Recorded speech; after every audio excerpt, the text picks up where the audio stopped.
Bonjour, aujourd'hui nous allons voir le corrigé du cas CALIFO, un cas de calcul de coût unitaire de la main-d'œuvre. Alors, si on se penche sur le cas, donc vous êtes chargé de déterminer le coût horaire réel d'un ouvrier d'une entreprise spécialisée dans l'élevage de porcs et la production de charcuterie régionale. Il s'agit de se centrer exclusivement sur la ressource main-d'œuvre et de tenter d'en fixer le coût exact. Pour cela, vous avez réussi à rassembler des données susceptibles de vous aider dans votre démarche qui sont données juste après, et reste donc à calculer le coût de cet ouvrier pour chaque heure de travail. Alors, quelques chiffres génériques au sujet de l'entreprise. On a une entreprise qui est en fait une PME, qui compte une trentaine de salariés, elle est affiliée à la MSA. On vous donne la valeur brute du SMIC au 1er janvier 2024, à savoir 11,65 € de l'heure. Le nombre d'heures contractuelles, alors hors heures supplémentaires naturellement, qui sont rémunérées pour un mois, pour les salariés, les ouvriers qui sont mensualisés. Donc il s'agit de 151h67. Le nombre de jours de congés payés, donc 2,5 jours par mois, soit 25 jours par an, 5 semaines. Un ouvrier moyen dans cette entreprise est payé 12% au-dessus du SMIC. Le nombre moyen de jours de formation par an dans cette entreprise, il est de 3. Le nombre moyen de jours fériés hors week-end, il est de 9. On comptabilise en moyenne dans cette entreprise 2 jours d'autorisation d'absence légale par salarié. Donc les absences prévues par le Code du travail, donc la délégation syndicale, les décès, mariage, etc. On estime dans cette entreprise que 5% du temps de travail des ouvriers n'est pas réellement productif. Il s'agit de temps d'attente voilà, pour pouvoir effectuer leurs tâches.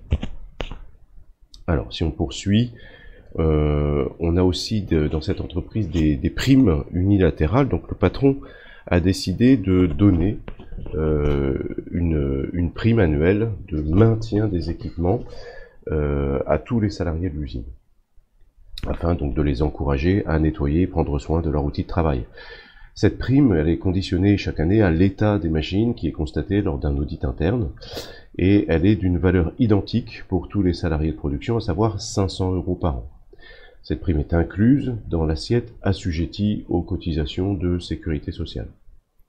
En outre, ici, le patron distribue chaque année une prime d'intéressement répartie de façon uniforme entre les salariés, c'est-à-dire que chacun reçoit rigoureusement la même somme, quel que soit son temps de travail, quelle que soit sa position hiérarchique et quel que soit son salaire.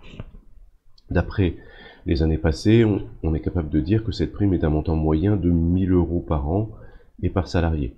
Cette prime n'est pas incluse dans l'assiette assujettie aux cotisations sociales par contre.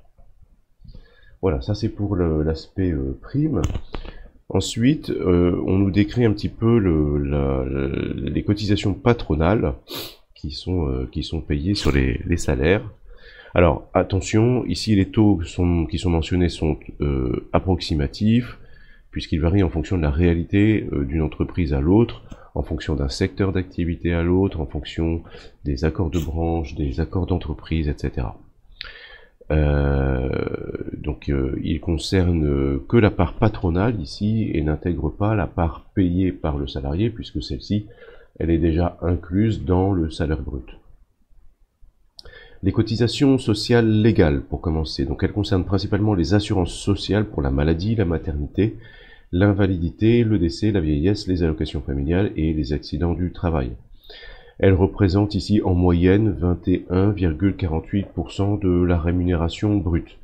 Alors si on regarde un petit peu plus précisément, on a aussi derrière des cotisations dites conventionnelles qui sont donc recouvrées pour le compte de tiers.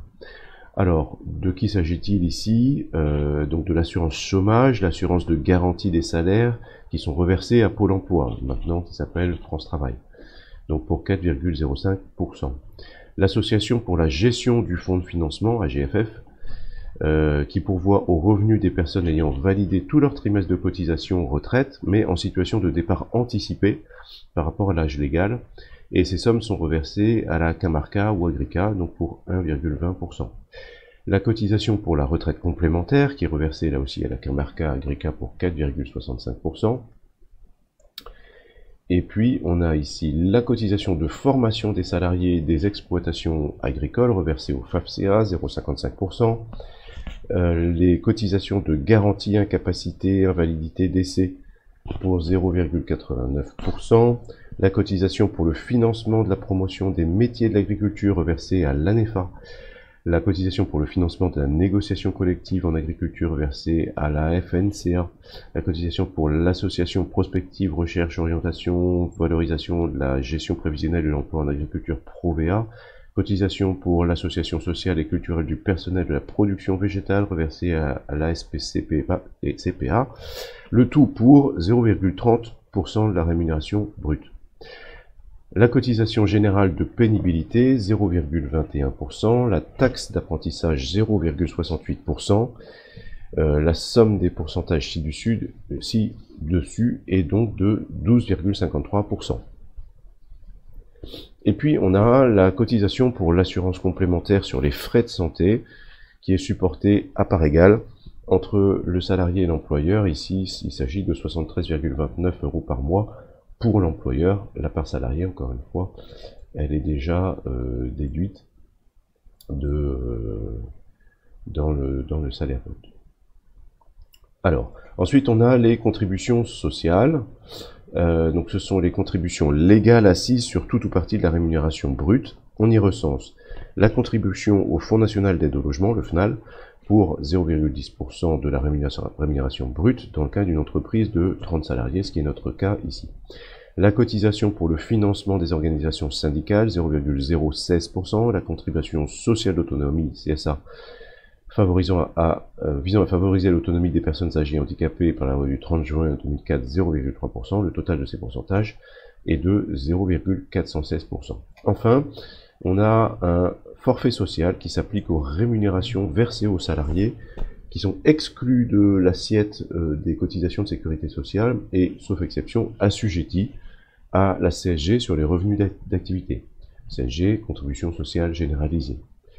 Ces rémunérations rassemblent notamment les primes d'intéressement, de suppléments d'intéressement de projet, le PEE et PERCO. Dans le cas spécifique ici, le taux applicable sur ces rémunérations est de 16%. Dernier élément qu'on nous indique, c'est la réduction des charges et les crédits d'impôt. Donc il existe en fait au terme de l'article L241-13 du Code de la Sécurité sociale une réduction générale des cotisations sociales sur les bas salaires. Bas salaires, c'est-à-dire jusqu'à 1,6 SMIC. Elle fait suite à l'ancienne réduction Fillon et elle permet de quasiment annuler la charge des cotisations patronales, à l'exception de l'assurance chômage, pour un salarié qui va être payé au SMIC. Donc il s'agit d'une réduction qui va être progressive ici en fonction du niveau de salaire. Et ici, dans le cas de l'ouvrier moyen qui est présenté, dans ce cas, on estime que cette réduction elle est de 5 412,03 € par an, c'est-à-dire donc 451 € par mois. Alors, on va essayer dans un premier temps de s'intéresser au nombre d'heures de travail productif. Alors, si on commence par l'étape numéro 1, on va en fait ici la décomposer en 3 sections. On va avoir une première section où on va tout simplement calculer le nombre d'heures, le nombre de jours payés hors week-end. Nombre de jours payés hors week-end.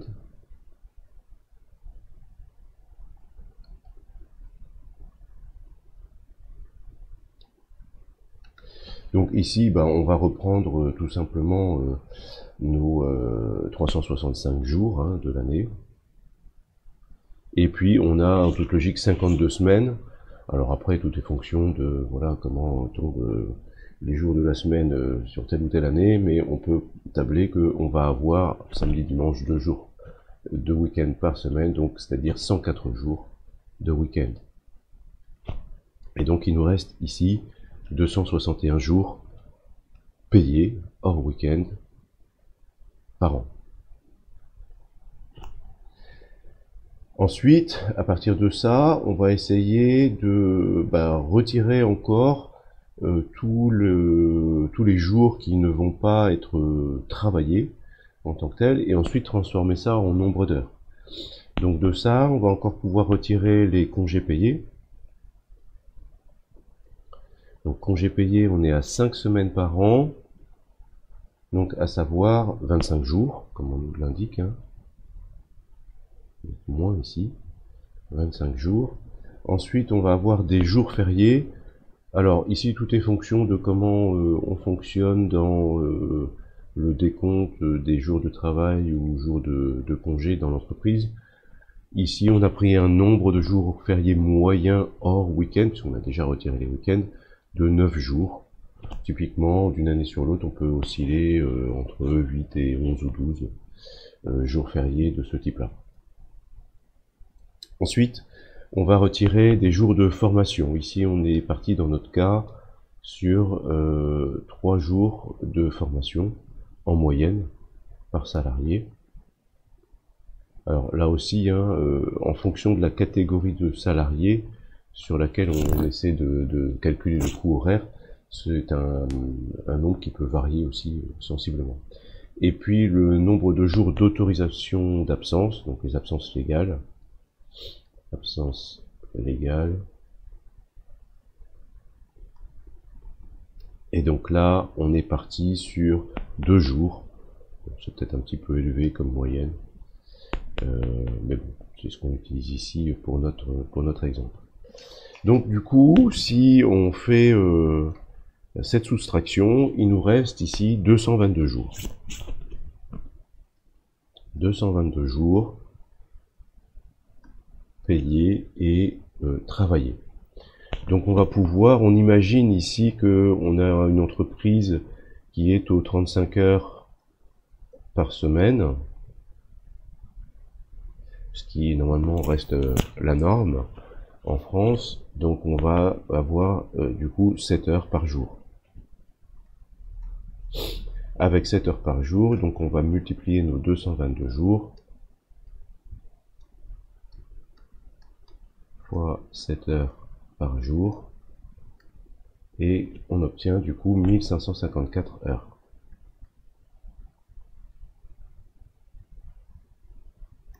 Voilà.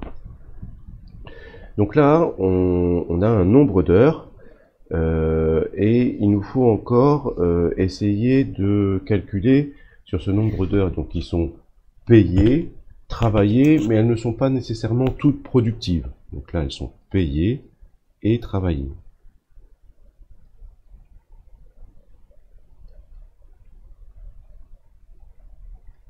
Mais elles ne sont pas nécessairement toutes productives parce qu'on nous indique que on a à peu près 5% de temps qui est perdu, considéré comme temps improductif, hein, des temps d'attente et autre chose. Donc là-dessus, il va encore falloir qu'on retire 5%, donc sur des 1554 heures. Du coup, on ne va retenir que 95%, donc fois 0,95. Donc ça, c'est le temps réellement productif.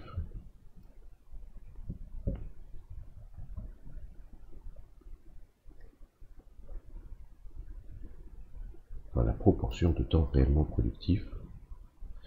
Et du coup, on obtient ici 1476 heures. Donc, payée et travaillée évidemment et productive.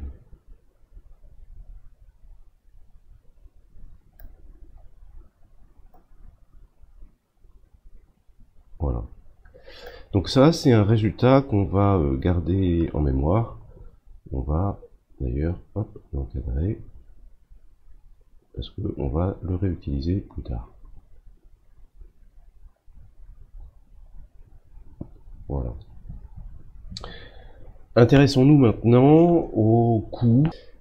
Alors, le coût généré par la main-d'œuvre, ici, on va reprendre nos heures rémunérées par an. Donc, si on reprend en fait le calcul, hein, on avait... où est-ce que j'ai mis ce chiffre-là? On avait 222 jours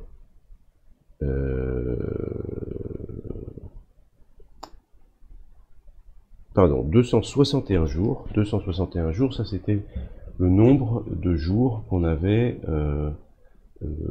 hors week-end. Hein. Et donc si on multiplie ça par 7 heures, en fait on obtient 1800, je vais me remettre en noir ici, on obtient 1820 heures qui sont rémunérées par année.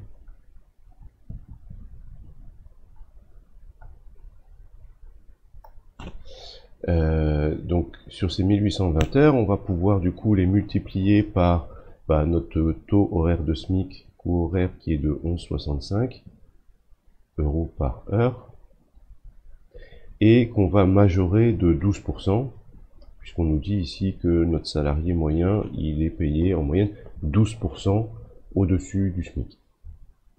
Donc ce qui va nous donner un premier chiffre de 23 748,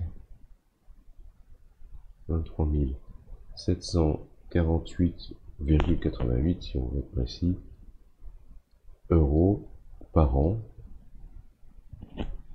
Ça, c'est notre salaire, on va dire, brut, notre rémunération brute de l'ouvrier.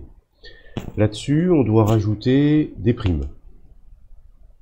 Alors, les primes, on a une première prime de maintien des équipements, donc plus, je vais entourer déjà vous souligner du moins ce premier chiffre-là. Donc, plus prime d'équipement,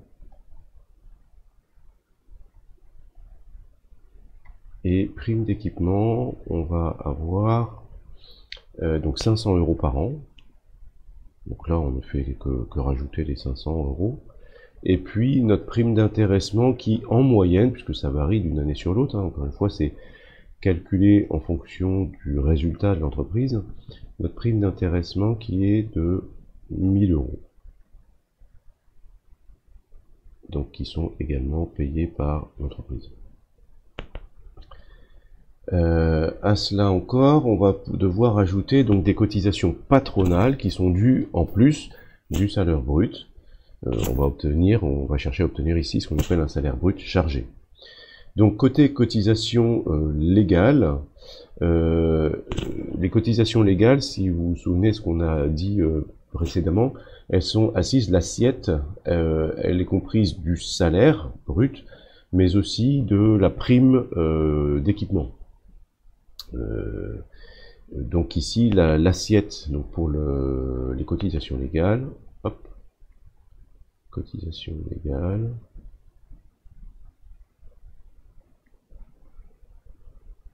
alors je vais juste souligner les deux chiffres là qu'on va devoir reprendre, hop, par la suite. Les cotisations légales, donc d'abord on doit calculer ce qu'on appelle l'assiette, donc qui est la base sur laquelle par laquelle on va multiplier notre taux de cotisation. Et donc l'assiette ici, donc c'est notre salaire brut, à savoir 23 748,88 plus les 500 € de prime d'entretien, d'équipement. Donc à savoir 24 247,88.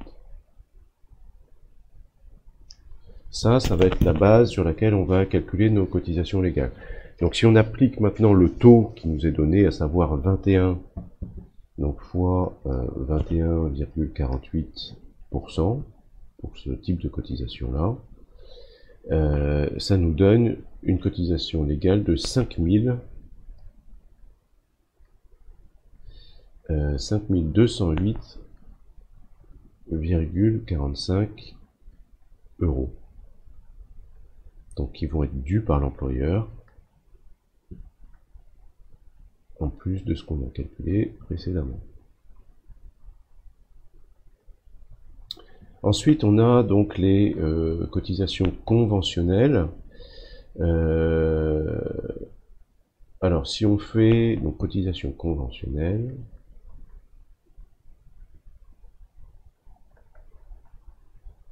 donc on redit, hein, en fait, il s'agit ici des cotisations qui vont être reversées à des tiers, en l'occurrence les URSSAF, etc.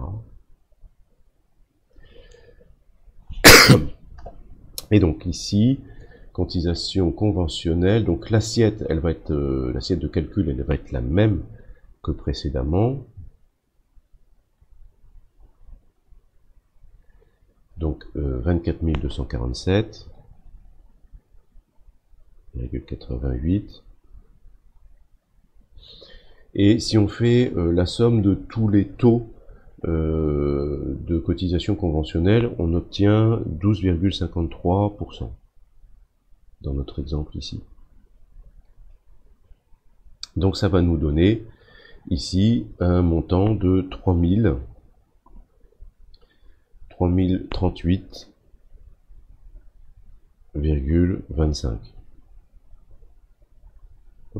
Je vais refaire le 5.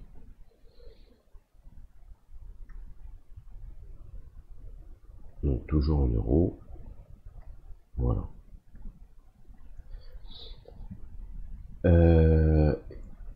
À cela, donc il va nous falloir ajouter la part employeur encore de l'assurance complémentaire.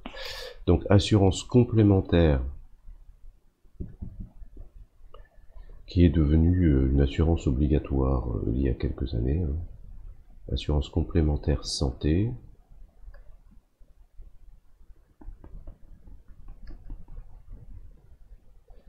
Santé. Donc la part employeur, elle est de 73,29 € par mois.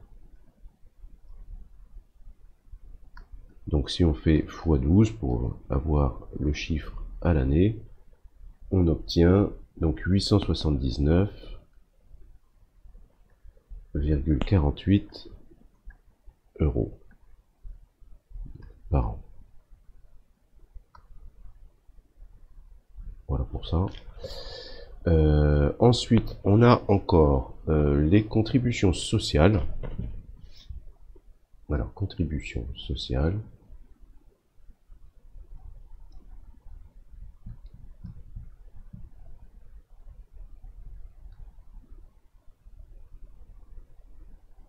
Voilà.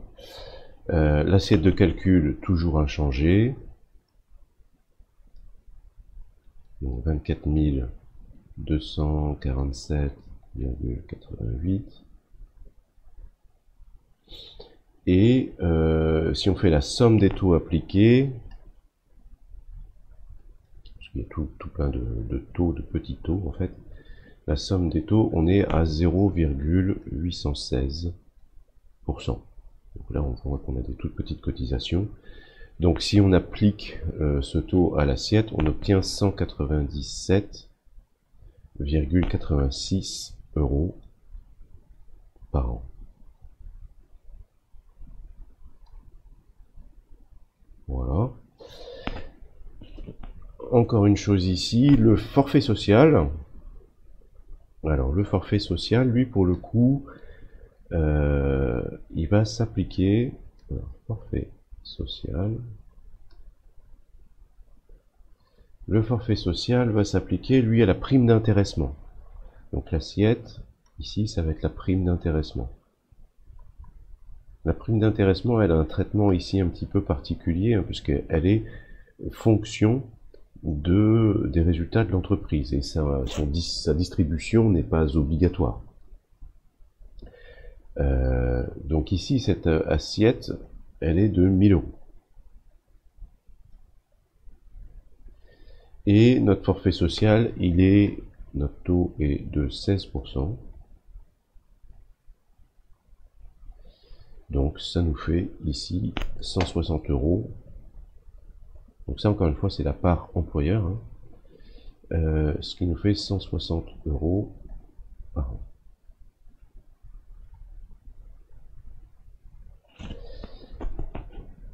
Dernière chose, on a à tenir compte de réduction de charges, puisque ici on a des salaires en dessous de 1,6 SMIC, donc on peut bénéficier l'employeur peut bénéficier de réduction de charges. Donc là, autant on va faire la somme de tout ce qui précède, autant ça va venir diminuer les cotisations patronales. Donc réduction de charge, ici on nous a précalculé en fait cette réduction et on sait qu'elle est de 5412,03 € pour l'année. Donc celle-là, je vais la mettre en violet, hop, elle va venir en déduction. Donc au final, si on reprend notre calcul, on va faire donc 23 748 € plus 500 plus 1000 plus 5248,45 plus 3038,25 plus 879,48 plus 197,86 plus 160 moins 5412,03 €. Et donc en faisant cette addition, donc la somme des charges patronales moins les réductions patronales toujours, on obtient 29 319,90 € pour l'année.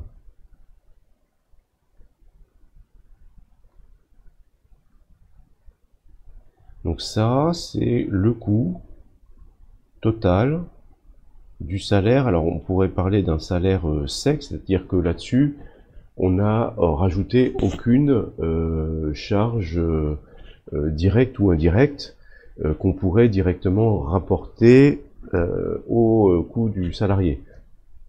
Je m'explique, on peut imaginer que par exemple, on ait un coût annuel d'équipement, de renouvellement des équipements de protection individuelle. Donc, fatalement, on a à peu près autant d'équipements de protection qu'on a de salariés.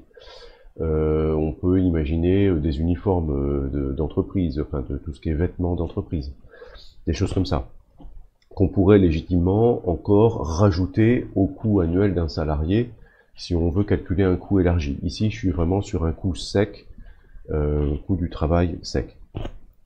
Et donc, pour calculer, pour finir, notre coût horaire de main-d'œuvre, on va reprendre ce chiffre de 29 319,90 et on va le diviser par nos 1476 heures payées productives qu'on avait calculées précédemment.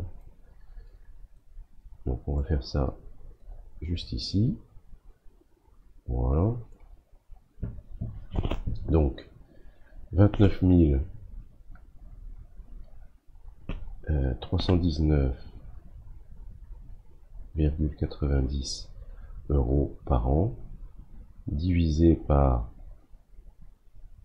donc 1400, j'ai oublié le chiffre précis, on avait trouvé 1476 heures toujours par an, et donc ça nous donne 19,86 € de l'heure.